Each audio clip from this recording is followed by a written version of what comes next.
I'd be lying if I told you that I was launching Doom the Dark Ages with zero expectations. I first played the original Doom back in 1993 when I was just a wee lad. Honestly, a tad too wee of a lad to be playing such games. I promise you I'm normal. Yes, really, shut up. I think I'm right in saying that id Software now has a proven record of not resting on their laurels and playing it safe. And that's why most of us appreciate them.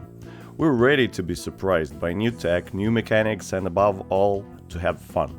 Well, all I can say is our prayers have been answered again. It's just that the answer is not what some of us might have expected. We're taken back in time, to the age of the sword and shield, minus the sword. And although the mechanics around the latter is not incredibly varied, it is robust, skillfully implemented, and yes, just plain fun. I'm sure I'm not the only one struggling to find things that are outright wrong with the Dark Ages. It is a concept well executed, but don't worry, I've found some. Now you might not agree with the concept itself, but you cannot deny it's been brought to life flawlessly. The new Doom is, surprise surprise, a technological step forward and a perfect example of how to do things right. The butterest, is that even a word? Oh well, you get what I'm saying. The butterest of frame rates, the destructibility and gorgeous lighting, the clever and inventive enemy and weapon design, it's all there. Technically, without a doubt, it puts every single engine out there to shame. There's no contest. So with all that in mind, don't come expecting another Doom Eternal. Try having an open mind and try to appreciate the reasoning behind the design we're being offered here. Since 1993, we were shown different people's ideas of what a Doom game is supposed to be. I, for one, am happy that they keep iterating and experimenting. I won't beat around the bush here. This is the meat of it. The nitty-gritty, the crux, the essence, the soul of each and every Doom game. There's a philosophy here, and it's very apparent right away. It's a glorious attempt at a tale of the Doomslayer's earlier escapades, and how he came to be the man we know and love. He'll never show it, but this love is mutual. He silently puts humanity and common people, and not only people, above everything else. The pacing is good. We're introduced to the new mechanics and given very simple combat tasks to try them out. It's pretty much the same idea as in Doom Eternal, just with different tools now. Weapons are given at each new level in the beginning. It keeps things fresh, but you can't help but feel reluctant to commit to any upgrades due to FOMO. What if something better is just around the corner? Don't lie, you saved skill points and other upgrade materials for a gun that doesn't exist. We all did. Gone are the weapon swapping dance, the dash, the double jump, and the free mid-air movement. I know, devastating, depressing, pour one out. Movement does feel very restricted compared to Doom Eternal. It might take some time to stop trying to double jump like a lab rat hitting a dead button, but therapy comes in the form of new gear and abilities. The team at id did their best to make the Doomslayer feel like a walking tank, or at least an APC, with thundering footsteps and a metric ton of weight in him. He crushes through wooden structures and most set pieces without even slowing down. Him landing from a height is equivalent to some sizable ordnance being dropped on the unsuspecting demons. The bigger the height, the bigger the boom. It's Doomslayer physics. Gravity is bound to your will. Style is mandatory. It almost feels more like Space Marine 2 at first than a Doom game. There's even a turret section at the end of the first chapter. Yep, spoilers.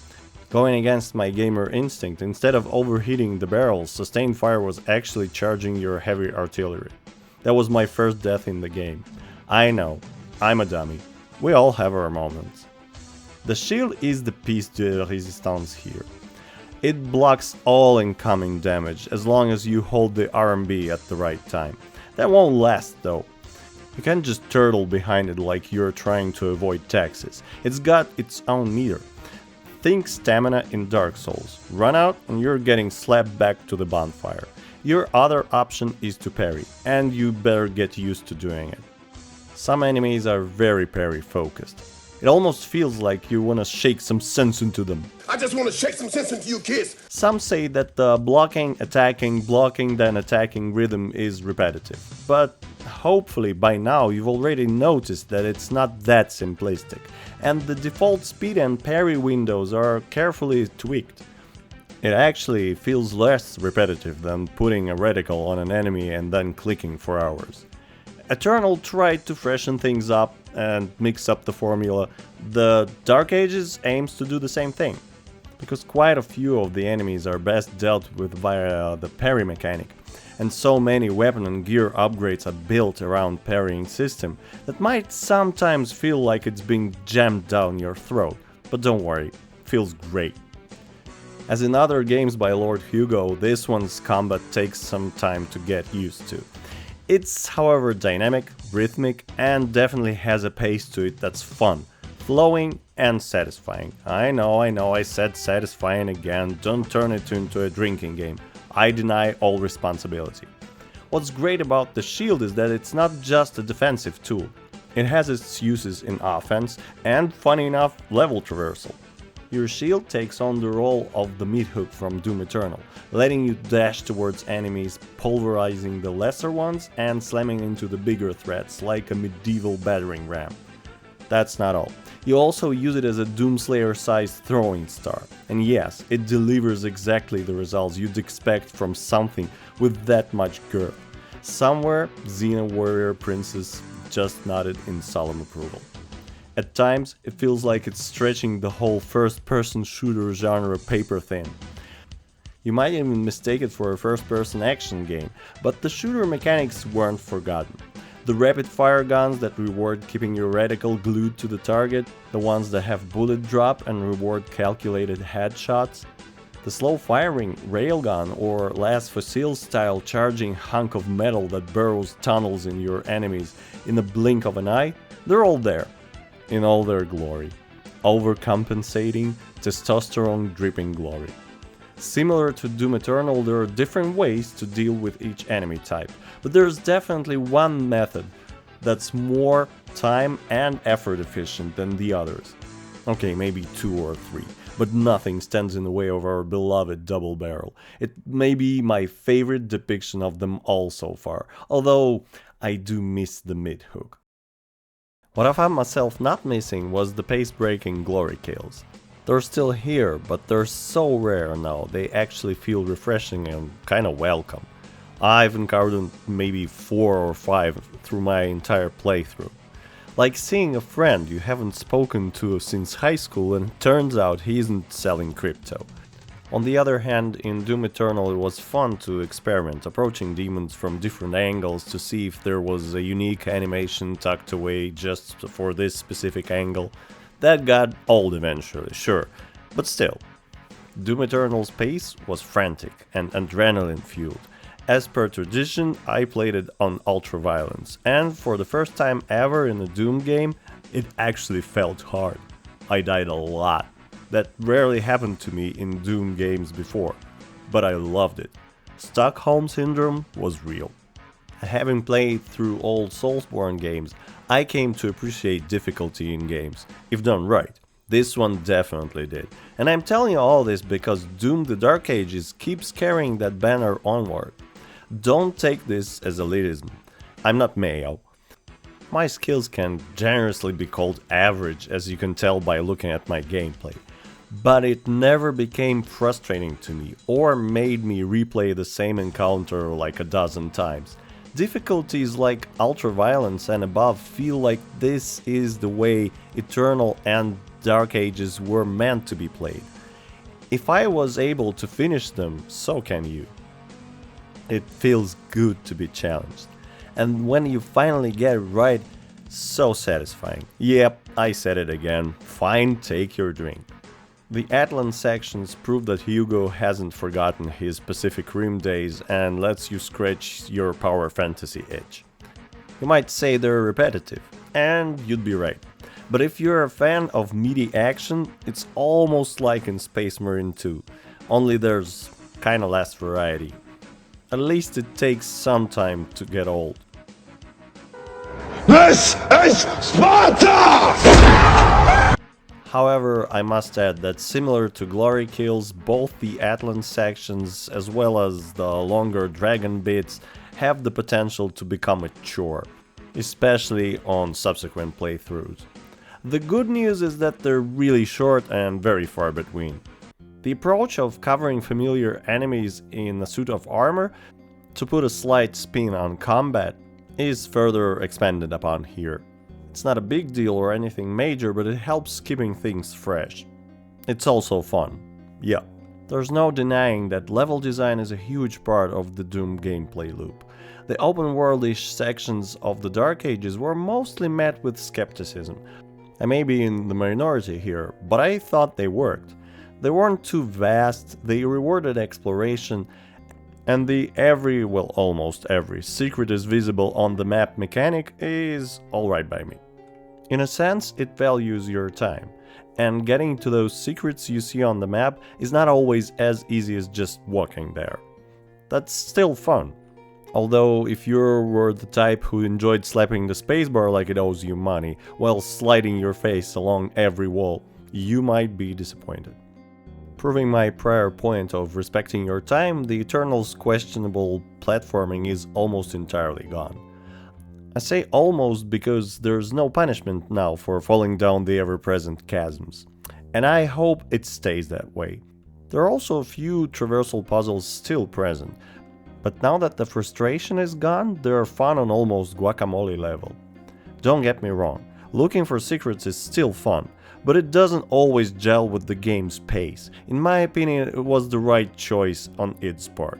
It must be mentioned, however, that if you're a completionist, your stride through Dark Ages will somewhat suffer from constantly checking the map to see if you've missed something, as there are quite a few points of no return in most levels, although they are marked on the map as such moments. So bring a notebook, or 5, like shopping at a demon-infested IKEA, once you pass that one gate, you're not coming back.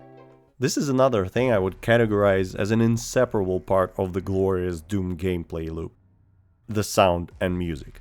If you have a decent sound setup, feel free to crank it up. The sound design team has done an amazing job. The ambience, the explosions, Doomslayer's footsteps thundering down hallways, and him landing his jumps make you believe you're half a ton of unstoppable anger. It is once again impeccable. Everything from the Foley work to the reverbs in different sections, interiors and ambient sounds and terrain feels authentic and tactile. There's some serious love and labor put into every clang and crunch. When they're saying they're detecting seismic activity nearby, I think they don't refer to demons. It's you coming their way. Dear sound guys, your efforts are noticed and appreciated. Yes, I know I only mentioned the sound part of the two. Oh boy, here we go. I have some bad news. I won't sugarcoat it. The music came really close to actually sucking. This is 100% my biggest disappointment in the game. It's not as memorable and you actually barely notice it. It feels as if it's not linked to the action sometimes. In the open world sections it switches from combat tracks to more aggressive ones when invisible boundaries crossed, not when you start shooting or being attacked, like you're at a demonic music festival and the DJ is having strokes. The decision to make its volume lower by default is a good idea. But you can't help but think what a huge opportunity has been missed here. It had potential to become the stuff of legends, the one players' hearts would skip a beat for. Can you imagine how great it could have been if Mick or Andrew were involved? If during the intense fight BFG Division kicked in?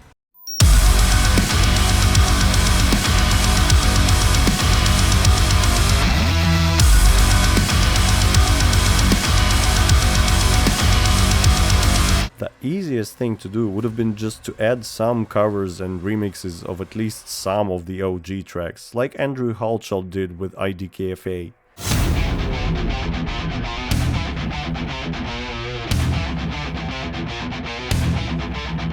Can you imagine? I'm sure you can. It can too. Then again, Maybe it was Bethesda who thought the soundtrack budget should be spent on another round of NFTs or horse armor. I really don't want to dunk on finishing moving too hard.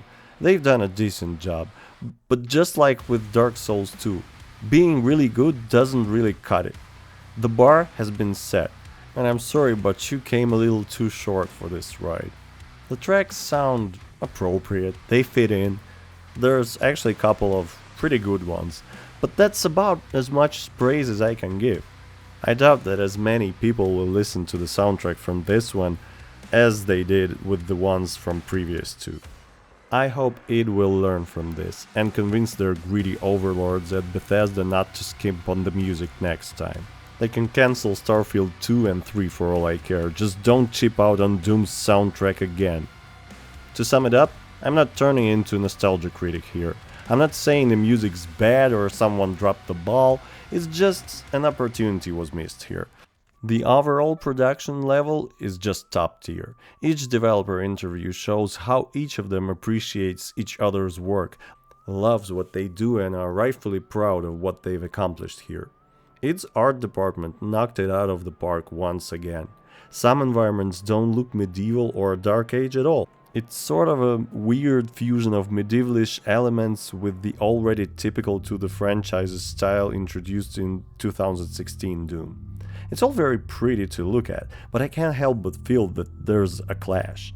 Never mix your swords and your lasers. And you gotta be real careful, really, when you're mixing your swords and your lasers.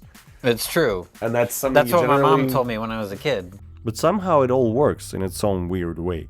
It charms with the attention to detail and its level of craftsmanship, almost as if someone duct-taped Warhammer, Doom 2016 and the Black Knight from Monty Python together and it just kinda vibes.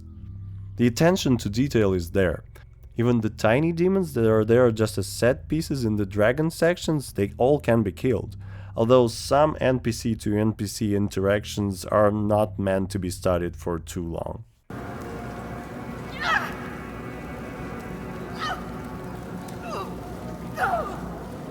The creature and weapon designs feel inspired. The details are intricate and imaginative, distorted proportions, burning sigils, they all look really cool. The Maker race was a neat design back in Eternal, but here they look even better. Shout out to the new Pinky Demon design. It went from looking so goofy it almost fell out of place to being one of the meanest looking mother lovers in the entire game. Like someone dipped a warthog in brimstone and taught it jujitsu.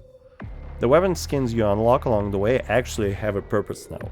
The majority of them have two different guns bound to the same numerical key. Sometimes, in the heat of battle, you may accidentally switch to the one you haven't yet upgraded, or just didn't intend to use. The problem is that some of them aren't as unique looking as the double barrel or the rocket launcher. So if one of them is, say, golden, it's a lot easier to distinguish them at a glance. Back in school I liked to draw in my copybooks. You know, the usual boy stuff. Crazy car designs, robots, monsters. Soon everyone in my class started to do it.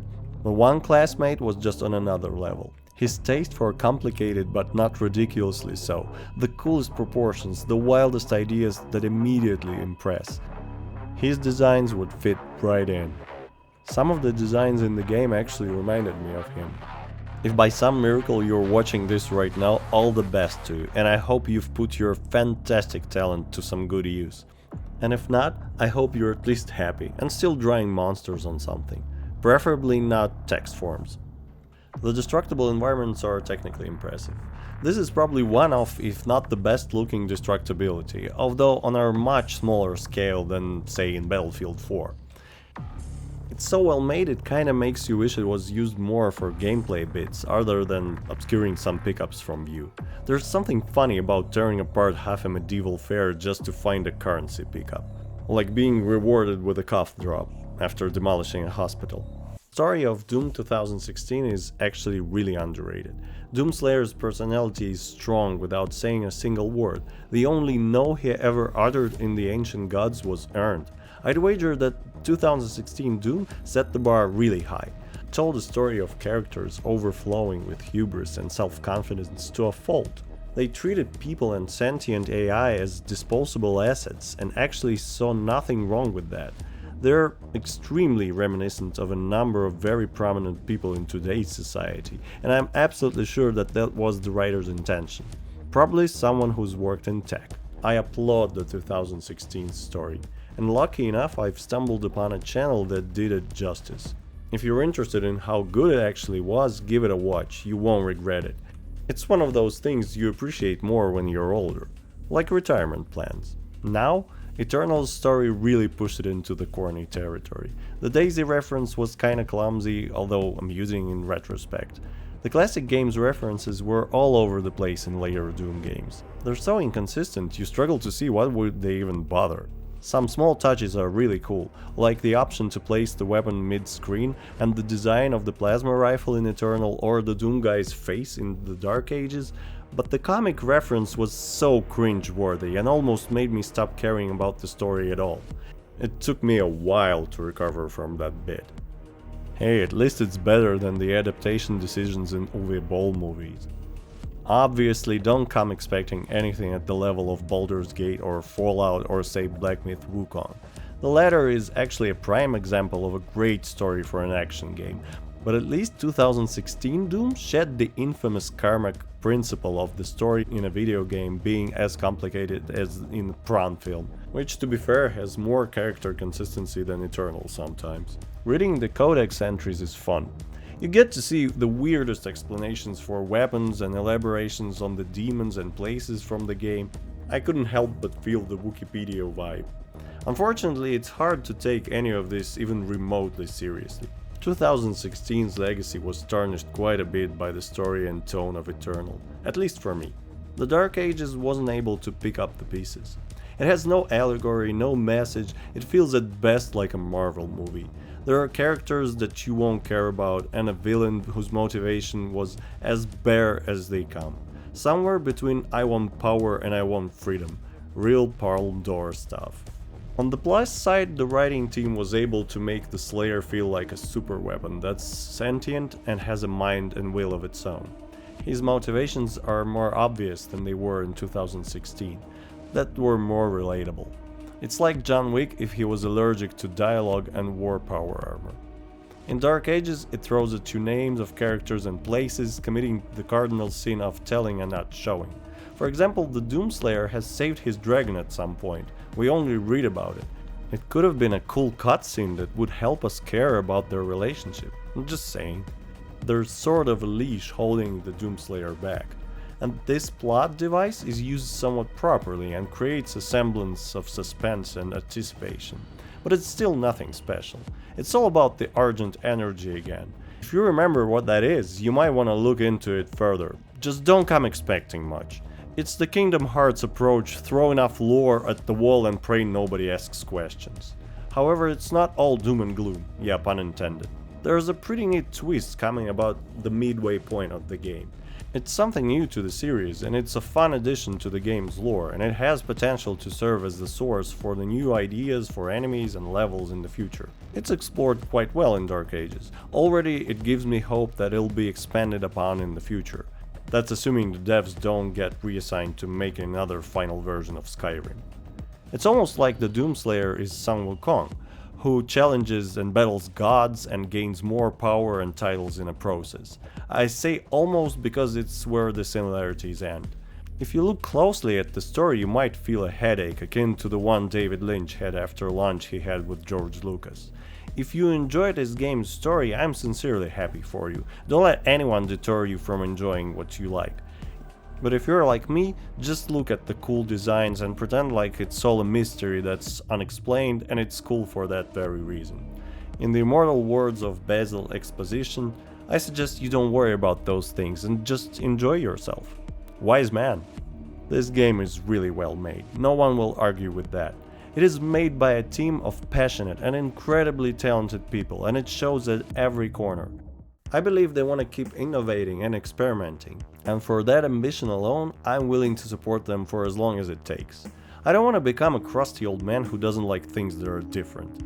I want them to keep trying, to come up with something new, become inspired by other studios' ideas and inventing their own. We all should be thankful that we're lucky enough to get the games of such quality.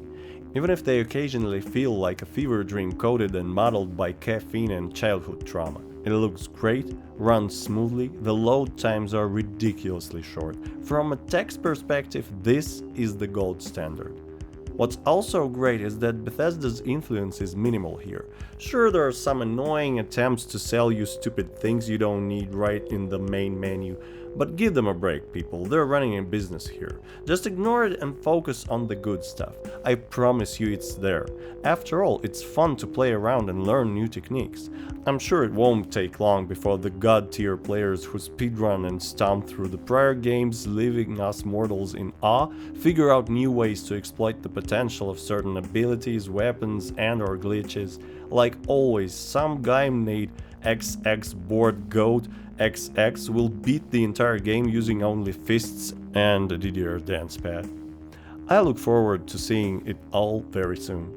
It's great incentive to replay the game or give those tricks a try in the DLC, that I'm sure is coming at some point, unless Bethesda decides the real DLC is the NFTs we met along the way. So what's the bottom line here? Is it like Doom Eternal or like 2016 Doom? Nope. I guess the only thing that relates the Dark Ages to the prior installment is that it's meant to be played in a certain way. If you accept these conditions, you're almost certain to have a good time. This is still a challenging and polished shooter you'd expect a company like id to make. It's loud, it's bombastic, it's in your face, it's primitive in the best sense, and above all else, it makes you smile. And in the end, isn't it the most important thing we want from a first-person shooter about an angry space marine genociding a horde of demons for murdering his pet bunny?